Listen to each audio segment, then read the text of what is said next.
When we talk about the LiDAR system, and I would be familiar with it, would have used it in bogs before, it was used for the different layers as well in the bogs underneath. You seem to talk about it, using it, say, on top of the soil. How come you don't refer to it for using it for soils and what's under it and all that? Well, yes, you could, you can use it for looking at soils, but we see the best way of actually getting measurements of the carbon content that is in the soils, a mixture of soil sampling, and then probably there's other techniques that we can use, like NIR or some other spectral type techniques to get a handle on the soil organic carbon. You spoke earlier that some of the figures will be adjusted because what was out there up to now looks to be changing, that the models that was used or whatever you were being told wasn't correct. Is there an awful danger that agriculture has been put into a spot with inaccurate figures on what we are sequestering and basically being beaten over the head because we hadn't the machinery or maybe the funding put into it and the research that would help scientifically to give it a better name? I suppose up to now,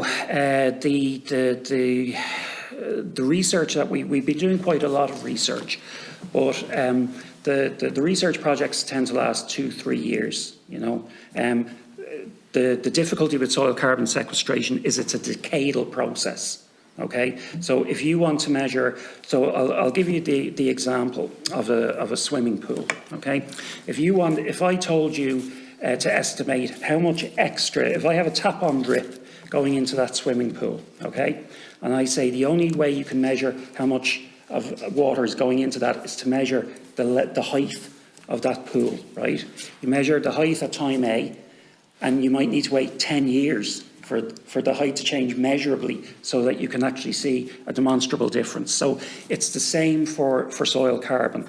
You have very large background levels of carbon, typically in the order of 150 to 500 tonnes of carbon per hectare.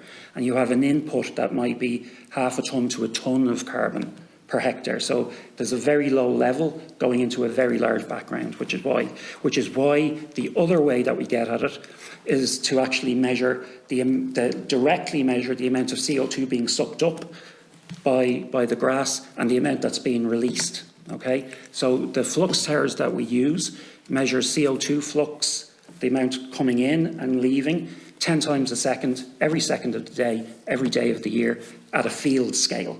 So we're not measuring a small patch of land, we're measuring entire fields. And that's what the NASCO, the National Agricultural Soil Carbon Observatory, is. So we then get direct measurements on a yearly basis of the amount of sequestration going on in our mineral soils and the amount of emissions coming out of the peat soils. When you talk about peat soils, and you referred to it earlier, I would have worked on the active raised bog and raised bog habitat and all that. Every area is different. Yeah. You said that you're doing 30 areas in the country. In my opinion, with the best will in the world, I know you can't be everywhere, to even trace where active raised bog habitat is in some bogs and even in the blanket bogs, and you're right in what you're saying, they regenerate an awful lot quicker. That we need to be careful about some of the things we say when we don't. Like, I'd have seen 53 raised bogs and an analysis done, they were all different.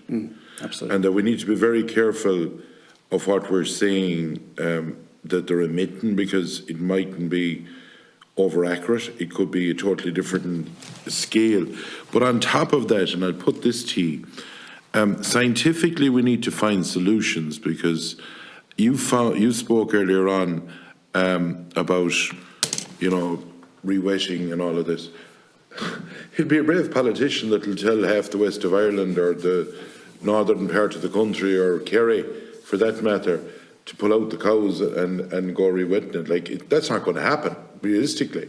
So I think we need to come up with solutions of how we make sure that people can earn their living or whatever. And in talking to the department earlier on, in fairness to them, they have said this is going to be a carrot that they'll offer things to people that want to go down the road of re-wetting, but that absolutely, and they were very clear on this, that there was no one going to be basically pushed, because you'll end up with a country of 2/3 of the country being able to farm properly, while 1/3 would be basically the sink for everyone else. And that's not going to happen, guys. Like, well, you know, you can. So I think we need to concentrate on solutions for working with those farmers, especially in the peachy land area, because you can't do much about where you're farming. What's the story on Marley Loughy land, or do you look at that? It's like white marl, sort of poorish quality land. Does anyone look at what's the story with that? Because there's a layer in that that's the permeability is totally different to peachy land and all that. So maybe I could say something. Yeah. I'll go on that quickly, yeah. Okay, so we have some research underway, again, as part of the Carbon Observatory, where we're observing the carbon emissions associated with what we call organo-mineral soils. These would be those glaze soils with a heavy subsoil and quite a high organic matter topsoil, like would be not quite peaty, but nice and dark brown to black in colour. So that would be typically having carbon in the range maybe 10 to 20%, whereas you need to be above 20% to be called a peat. So we're actually looking at trying to, again, improve our estimates of how much carbon is being emitted from that soil. And I suppose in addition, to answer your earlier question, you know, we are looking at other options. So, you know, it's not just wet, re-wet or drain. Like, there's an in-between, and you can actually vary the water table at different times of the year. So we have a project underway where we're looking at re-wetting to different levels in the soil. So that maybe there's a reduction in grazing capacity on the shoulders of the year, but you still get to graze it in the summer. And estimate, well, what effect does that have on the greenhouse gas balance? We have other research underway where we're looking at, again, if you reduce the fertiliser inputs, because again, decomposition in the soil relates not just to the carbon content, but to nitrogen. Those microorganisms that break it down need nitrogen. So if you actually reduce your nitrogen inputs, it will have an effect on productivity, but it will reduce the greenhouse gas emissions. So again, trying to look at different management strategies that would allow you to combine grazing with reducing emissions on those soils. So to give, as you said, different options, because, you know, while the target at the moment is to reduce emissions by 51% by 2030, it's carbon neutrality by 2050. So these high emitting soils or high emitting management practices need to be offset by 2050 in order for us to meet those climate targets in 2050. So you're saying to me, we call it marl or loughy type land. There's a very small amount of, it's not peat, but it's a way lower than that. There's a very small amount of that, and then the ground under that basically doesn't let water down or let water up, to put it very simple. Yeah. So you have no research as yet on that, is that it? We have, again, I'm probably speaking for Gary here, so we've done some modelling work on that, where we compared those. So we looked at mineral soils, organo-mineral soils and peat soils. And as Gary outlined earlier, the peat soils were emitting somewhere around between 8 and 9 megatons of carbon in total. But those organo-mineral soils were emitting somewhere between 1.8 and 2 megatons, so a quarter of the amount.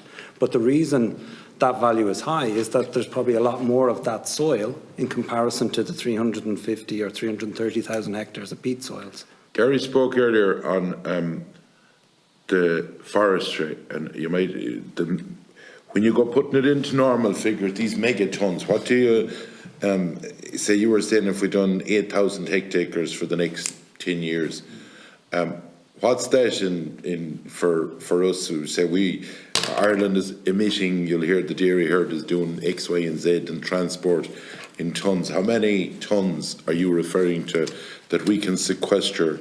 And am I correct in saying that even if we planted the country in forestry, which is not going to happen, but like if you've done that, there's only a certain amount allowed for under the inventory or something, the way it's done. Is that right? No, there's not necessarily under the old EU target, the old 2030 target. You were allowed to offset a certain percentage of your national emissions via sequestration. However, that is being revised because there will now be a LULUCF target in itself under the Fit for 55 and the new 2030 LULUCF regulations that are coming in. So that limit will be essentially removed. Okay, but however, of course, we're moving from a situation where at the moment the way we count LULUCF at the moment is on what's called on a net basis. So it's done relative to a baseline. Okay, so if, for example, I said that the baseline for grassland emissions is 7 million tonnes, and the next year it's doing 6.8 million tonnes, that counts as a net gain of 0.2 million tonnes. Do you get me? Because it's relative to a baseline. However, we're moving over to what's called now gross net accounting, where we're accounting for all of the emissions. So that is why our LULUCF sector is going from being a sink under net basis to being a source, because now we're counting all the emissions, right, and all the sequestration. And my final question: you talk about, say, pushing out the trees to after 2030, but I tell that to someone that has a forestry and they're looking for money. Like, we have to be realistic, guys. Do you know what I mean? I know the department has made a fair job at trying to keep them there until 2030, but the one thing on planting, have you looked at what's the benefit of the likes of anaerobic digesters? What's the benefit of, like, I have a guy today that had willow, and they sowed it and they're losing money now because the transport costs and everything is gone. The incentives, the likes of doing anaerobic digesters and other types of enterprises, what would you have looked at in that's beneficial? So in terms of anaerobic digestion, we did within the Teagasc Mac look at both. While you're talking about that, I want to throw one thing in. Okay. We looked at mixed species grasses. Are they a benefit to be doing, in your opinion, from what you have looked at so far? That's my final question. Thanks, Chair. So I'll deal with the mixed species first. Absolutely, because both eliminates the need for a lot of mineral fertiliser, which produces nitrous oxide emissions, and also there's nitrate leaching. But also the species mixtures, they root to different depths. So again, we have eddy-covariance towers over mixed species swards and are comparing them to Lolium perennae monocultures, and we're doing that on a few different soil types, again, to see what the soil type effect is times the management effect. So we do think they are probably a big benefit. They'll certainly be a big benefit from the whole greenhouse gas balance, because you will need less mineral fertiliser on those pastures. There is also some indications that the animals grazing them have reduced methane because of some of the chemicals produced by the plants. And again, because the rooting depth varies and some of them are quite deep rooting, it should improve on carbon sequestration. So that's the multi-species swards. So we think they're win-win, absolutely. The other question I got, anaerobic digestion, yeah. So we estimated that biogas and biomethane can probably contribute about 500,000 tonnes of CO2 reduction. That's mainly through the displacement of fossil fuels, okay? However, there is also, and that benefit doesn't accrue to agriculture, it accrues to the energy sector.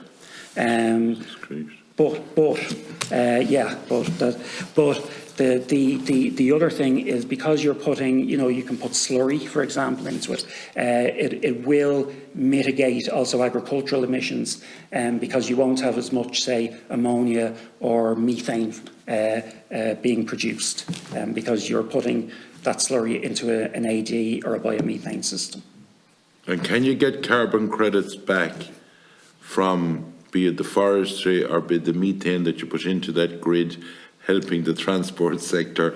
Can the agricultural sector be credited with that? So it depends what you mean. If you mean on an individual farmer basis, yes. At the moment there is no domestic offsetting scheme. Okay. If there was, then you could. Okay, so there's two ways it can be done: via what's called voluntary emissions reduction certificates or certified emission reduction certificates. So if you go down the certification route, as Kevin was talking about earlier, that requires more robust measurements. There's also transaction costs as well, because that certification needs to be certified by somebody, be it a certification body, be it Vera or the Carbon Trust or whoever. So there are transaction costs associated as well. Okay, thank you. Thanks.